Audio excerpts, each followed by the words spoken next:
In Port Charles, secrets don't stay buried forever. They fester, mutate, and eventually explode, taking down everyone who thought they were safe behind power, prestige, or carefully crafted lies. And now, in a shocking twist that redefines the shadow war behind the scenes, one name is rising from the darkness to claim its place among the most dangerous players the city has ever known.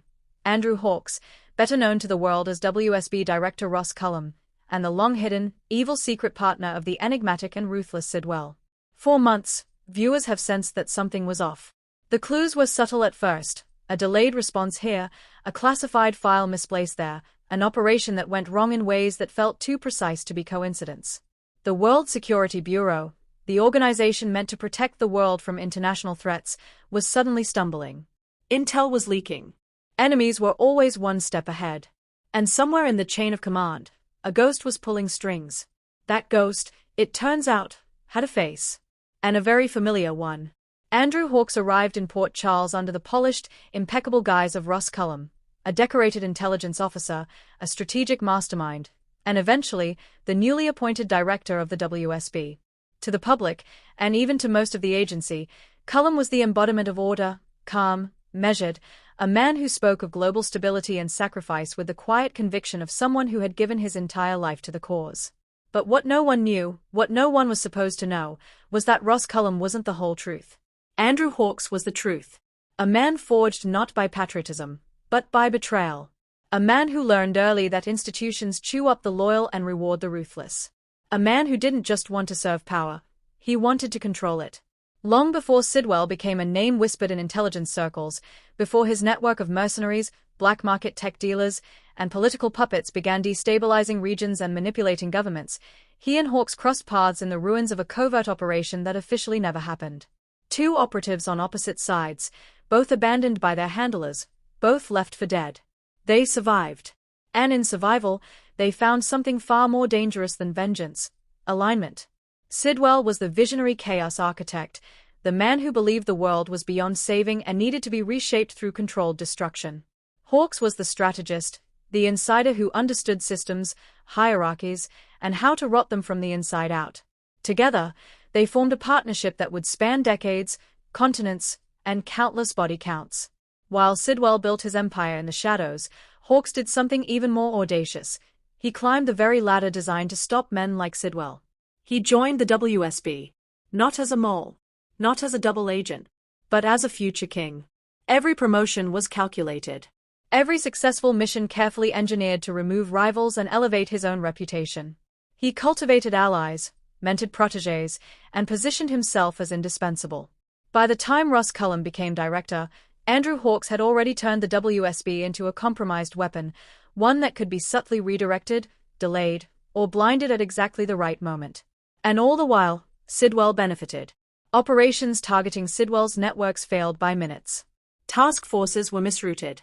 Witnesses disappeared. Evidence was classified, sealed, or quietly destroyed. To the world, Sidwell was a criminal mastermind who always slipped through the cracks. In reality, those cracks were being carved from the inside by the man sworn to stop him. Port Charles wasn't supposed to matter. At least, not at first. It was just another city, strategically irrelevant, geopolitically insignificant. But then the Cassadine legacy, the remnants of the old spy wars, and the resurfacing of long-dormant tech and biological research changed everything. The town became a nexus point, a convergence of secrets that could shift the balance of power. Sidwell saw opportunity. Hawkes saw destiny. Their plan entered its final phase: destabilize Port Charles, fracture its protectors, and use the chaos to retrieve, or eliminate, assets tied to decades-old covert programs. The WSB, under Cullum's command, would be slow to respond. Local law enforcement would be overwhelmed. And the town's legendary defenders, figures like Robert Scorpio, Anna Devane, and their allies, would find themselves fighting an enemy who knew their playbook better than they did.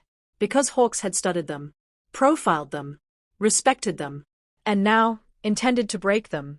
But even the most carefully constructed lies eventually begin to show strain.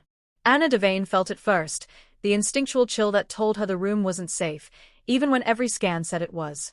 A classified file altered after she accessed it. A satellite feed looped for exactly 12 seconds too long. A name scrubbed from a mission report that she distinctly remembered seeing. Then Robert Scorpio noticed patterns in the failures, an almost elegant symmetry to the way operations went wrong. This wasn't incompetence. This was orchestration. And at the center of every compromised mission, authorization codes trace back to the director's office. Russ Cullum. The realization was unthinkable. The WSB director as a traitor? As Sidwell's partner? It was the kind of conspiracy that could get you branded paranoid, or dead. So they dug quietly. What they found was a ghost. Andrew Hawks had no official death record, yet no recent activity either.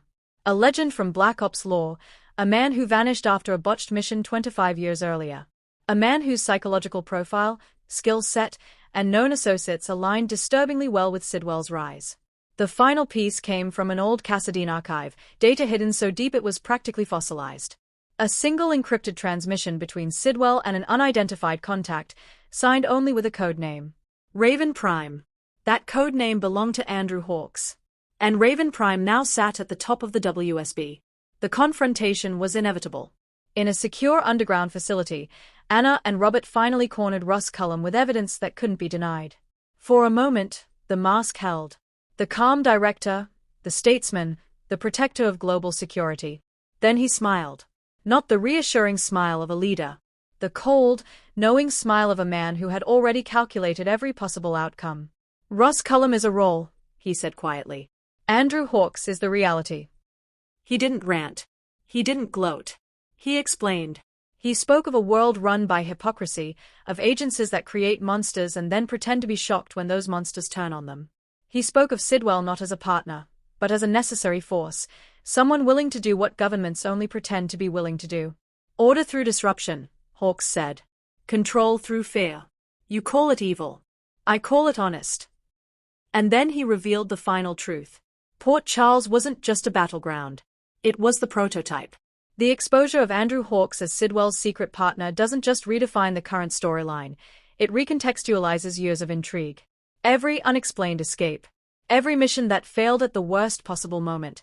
Every time the heroes wondered how their enemies knew too much. They did. Because the enemy was sitting at the head of the table. Now, with Hawks unmasked, the war shifts into a new phase.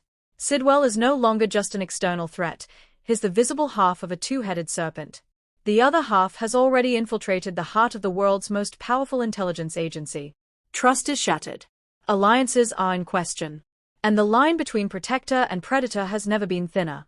Andrew Hawks, aka Russ Cullum, isn't just a villain of the week. He's a philosophical antagonist, a man who believes the world must burn in controlled ways so a new order can rise.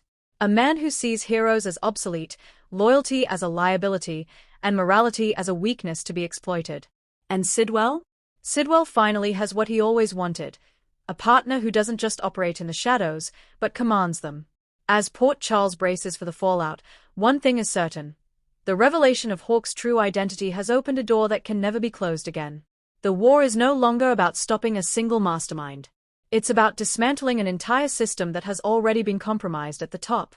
And in the world of General Hospital, where love, loyalty, and legacy collide with espionage and betrayal, the rise of Andrew Hawks may be the most dangerous twist of all, because the enemy isn't coming. He's already been in charge.